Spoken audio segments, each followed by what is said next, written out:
अस्सलाम वालेकुम दोस्तों, मैं आपको परफेक्ट वेब सॉल्यूशंस की तरफ से रिएक्ट CLI क्रैश कोर्स के पार्ट 13 में खुशामदीद कहता हूं। दोस्तों, मेरा नाम इमरान कासिम है और आज के इस रिएक्ट CLI के वीडियो ट्यूटोरियल में हम सीखेंगे कि किस तरीके से हम रिएक्ट CLI ऐप को या वेबसाइट को जो हमने npm बिल्ड से की थी बिल्ड, उसको हम अपलोड कर सकते हैं फायरबेस होस्टिंग पर।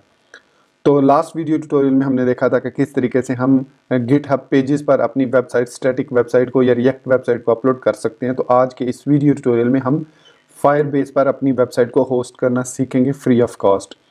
तो दोस्तों, इससे पहले कि मैं अपने इस वीडियो ट्यूटोरियल को स्टार्ट करूं, मैं आपसे रिक्वेस्ट करूंगा कि अगर आपने अभी तक हमारे चैनल को सब्सक्राइब नहीं किया तो काइंडली इसको सब्सक्राइब ज़रूर कर लें और साथ में मौजूद जो बेल का नोटिफिकेशन आइकन है उसको प्रेस करना मत भूलिएगा, ताकि आपको हमारी आने वाली हर नई वीडियो या सीरीज़ की नोटिफिकेशंस मिलती रहे और आप उनसे अप टू डेट रह सकें। Thank you very much. तो चलिए शुरू करते हैं इस वीडियो ट्यूटोरियल को। तो फायरबेस होस्टिंग पर वेबसाइट अपलोड करने से पहले कुछ प्री रिक्विजिट्स हैं, जिनमें सबसे पहली रिक्विजिट है कि आपके पास जीमेल का अकाउंट होना ज़रूरी है और उसके बाद आप console.firebase.google.com पर आपका अकाउंट भी होना ज़रूरी है। आपने उस पर अकाउंट मतलब लॉगिन हुआ होना चाहिए। तो उसके नेक्स्ट हमें जो लास्ट स्टेप है वो हमें एक पैकेज चाहिए होता है जिसका नाम है फायरबेस टूल्स।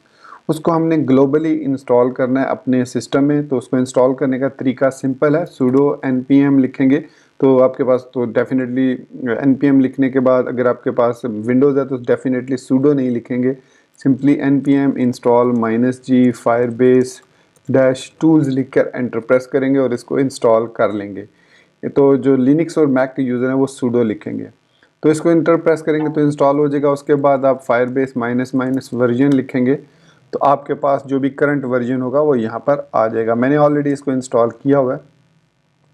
अब नेक्स्ट स्टेप में हम इसको लॉगिन करेंगे फायरबेस के अकाउंट को, मतलब गूगल अकाउंट को फायरबेस के साथ। तो यहाँ पर आप लिखेंगे फायरबेस लॉगिन, प्रेस करेंगे एंटर। तो उसके बाद ये आपसे पूछेगा कि allow Firebase to collect anonymous CLI usage and error reporting information, आप इसको यस कर दें। तो उसके बाद एक विंडोज़ ओपन होगी आपके डिफ़ॉल्ट ब्राउज़र में, जिसमें आप अपने लॉगिन होंगे अपने जीमेल अकाउंट के थ्रू। जो मेरा करंटली जीमेल अकाउंट लॉगिन है उस पर मैंने क्लिक कर दिया और यहाँ पर अब ये इसको ऑथेंटिकेट करेगा, वांट टू एक्सेस, तो ओके अलाउ कर दें इसको।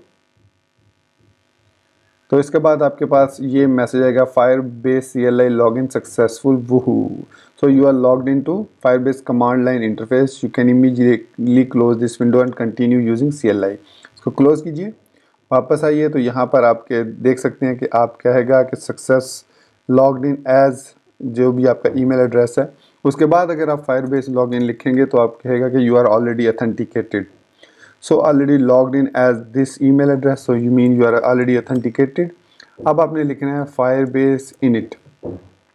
उससे पहले मैं उस फोल्डर में चला जाता हूँ, बल्कि इधर ही ठीक है, पब्लिक वो खुद ही उठा लेगा क्योंकि हमारे पास जो लास्ट फोल्डर वो public folder create, I think build folder create हुआ था, तो उसी को हमने यूज़ करना है। तो यहाँ पर अब हम लिखेंगे firebase init। तो यहाँ पर आपके पास you are about to initialize the Firebase project in the directory, so which Firebase CLI feature do you want to use. तो हमारे पास काफ़ी सारे फीचर्स हैं, डाटाबेस है, फायर स्टोर है, फंक्शंस है, होस्टिंग है, स्टोरेज है। डाटाबेस बेसिकली फायरबेस डाटाबेस है, फायर स्टोर हमारे पास रियल टाइम डाटाबेस है, डाटाबेस और Firestore deploy rules and create indexes for Firestore है। फंक्शंस हमारे पास कुछ कन्फिगरेबल डिप्लॉयबल क्लाउड के फंक्शंस हैं। होस्टिंग एक्चुअली हमारे पास फीचर है और स्टोरेज में आप अपनी फाइल्स वगैरह स्टोर कर सकते हैं। तो एरो कीज़ की मदद से आप होस्टिंग पे आएंगे और प्रेस करेंगे स्पेस तो वो ग्रीन हो जाएगा। उसके बाद आप प्रेस करेंगे enter. So first it will ask you to associate this project directory with a Firebase project, you can create multiple project aliases by running firebase, use --add, but for now we will just set up a default project। तो यहाँ पर मैंने already एक project create किया हुआ है, तो हम यहाँ पर एक नया प्रोजेक्ट क्रिएट कर लेते हैं। So what do you want to use as your public directory, तो यहाँ पर मैं बता देता हूँ। हमने जो इसका नाम रखा था बिल्ड था, तो मैं इसको बिल्ड रखना चाह रहा हूँ। So configure as a single page app, yes definitely single page app है हमारे पास। सो यहाँ पर उसके बाद क्या, फाइल ऑलरेडी एग्जिस्ट, उसको कहेंगे जी नो, ओवरराइड नहीं करना हमने उसको, क्योंकि उसको हमने यूज़ करना है। तो यहाँ पर अब कह रहा है project creation is only available from the Firebase console, please visit this to create a new project. तो यहाँ पर अब आप डबल क्लिक करिएगा, तो यहाँ पर आप चले जाएंगे console.firebase.google.com पर, और यहाँ पर आप लॉगिन, अगर ऑलरेडी अथेंटिकेटेड हैं ब्राउज़र में तो यहाँ पर आप लॉगिन हो जाएंगे डैशबोर्ड पर। और यहाँ पर एक मैंने ऑलरेडी प्रोजेक्ट क्रिएट किया हुआ है, तो अब नया मैं प्रोजेक्ट क्रिएट करूँगा रिएक्ट ऐप के लिए। तो इसका नाम मैं रख रहा हूँ रिएक्ट डैश ऐप। और यहाँ पर उसने ये नंबर इसलिए दे दिया क्योंकि ये यूनिक नेम नहीं है। तो मैं अगर इसको 2018 कर देता हूँ तो देख सकते हैं आप, उसने अब यूनिक नेम नहीं दिया। सो मैं इसको रिएक्ट ऐप करूँ अगर, तो this name is already taken है, इसलिए ये इस तरह कर रहा है। तो मैं रिएक्ट ऐप 2018 कर देता हूँ इसको। इधर से कंट्री, आपका जो भी कंट्री है, जो भी सेंट्रल है, वो सिलेक्ट करके आप इसको दोनों चेक बॉक्सेस को चेक करें और क्रिएट प्रोजेक्ट पर क्लिक कर दें। So it will take few second और सेटअप कर देगा आपका प्रोजेक्ट। सो प्रोजेक्ट सेट होने के बाद आपने इसमें कंटिन्यू करना है। तो अब हम दोबारा कंसोल पे आएंगे और यहाँ पर हम दोबारा से फायरबेस इनिट लिखेंगे।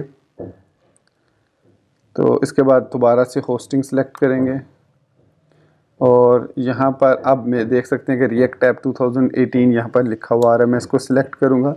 सो what do you want to use as your public directory, तो मैं इसको बिल्ड कह देता हूँ, यस और नो करेंगे, क्योंकि ऑलरेडी index.html वहाँ मौजूद है, उस पर नो कर देंगे। So Firebase initialization successfully complete हो चुका है। तो writing configuration into Firebase JSON और dot Firebase rc file create हो चुकी है। अब आप फायरबेस डिप्लॉय करेंगे। यहाँ पर आपने फायरबेस डिप्लॉय लिखना है। So deploying to React app 2018, deploying hosting, और यहाँ पर एडिंग फाइल्स टू वर्जन। तो यहाँ पर टोटल 53 फाइल्स थी जो इसने अपलोड करनी है।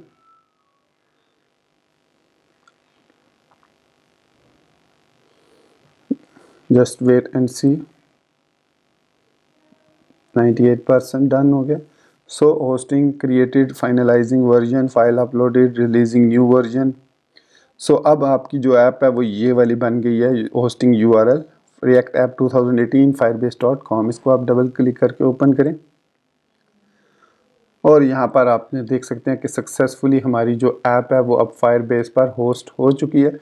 और हम इसको किसी भी यूज़र को इसका लिंक देकर उसको टेस्ट करवाना चाहें तो अपनी वेबसाइट को टेस्ट करवा सकते हैं। तो दोस्तों, ये था हमारा आज का छोटा सा वीडियो ट्यूटोरियल, जिसमें हमने देखा कि ईजीली किस तरीके से हम अपनी वेबसाइट को होस्ट कर सकते हैं ऑन फायरबेस। इसके अलावा फायरबेस के और भी फीचर हैं, मैं इस पर भी एक सीरीज़ कंप्लीट बनाऊंगा, बट शॉर्ट टाइम की वजह से अभी मैं नहीं बना सकता। तो यहाँ पर मैं ये ट्यूटोरियल ख़त्म करता हूँ और उम्मीद करता हूँ कि ये वीडियो ट्यूटोरियल आपको पसंद आया होगा। आप इसको लाइक करना, मेरे चैनल को सब्सक्राइब करना नहीं भूलेंगे, अपनी दुआ में याद रखिएगा। Thank you very much for being with me till and. मेरे साथ रहने का बहुत बहुत शुक्रिया आखिर तक। मुझे अब इजाज़त दीजिएगा। टेक केयर, अपना ख्याल रखिएगा एंड अल्लाह हाफिज़, गुड बाय।